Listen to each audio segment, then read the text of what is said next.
Oh, I think I'm being recorded. Hi! Welcome to this crazy person with these large glasses and pink hat. This person, Natalie.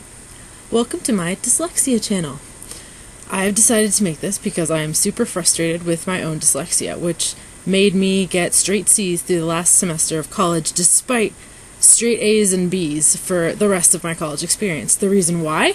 Are you wondering? And if you're a dyslexic listener, or watcher, or whatever, then you'll probably recognize what I'm about to say.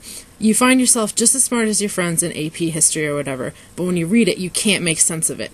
But when you get those textbooks that are nice with all the nice outlined bold terms, and you start reading those, and just those, and then you go back and read it through, the whole thing, suddenly it makes sense. Does that happen to you?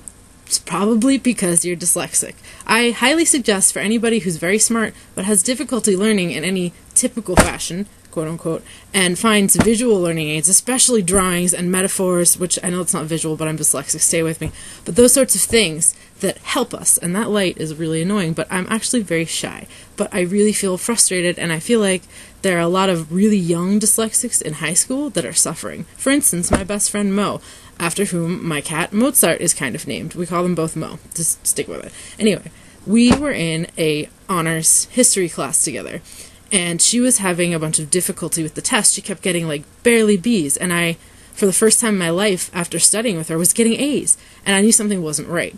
So she's English second language, which is basically kind of like being dyslexic when you're placed in another culture, because we don't think in language. We think in images, really only in images, and the tough part is describing what we think of.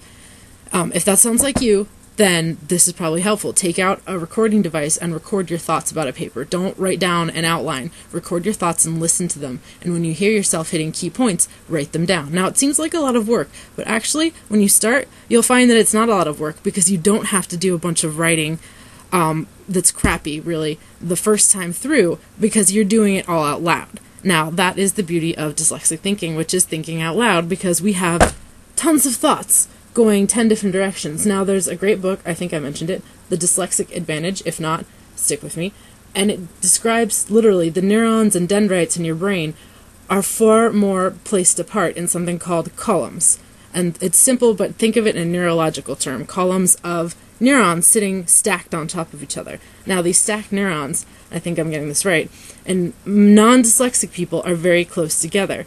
And in autistic people, they're actually super close together, I think, because I'm pretty sure it's the opposite of dyslexics.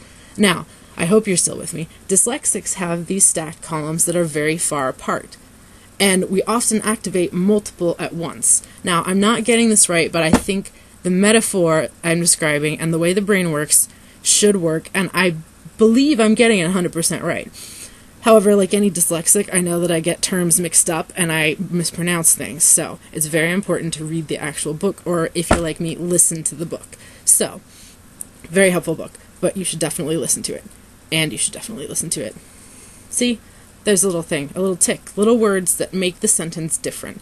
And even though our thoughts are good, we often convey them with words that other people understand with a denotation, whereas we use a connotation. Please excuse me, I have to go, and join you next time. Bye.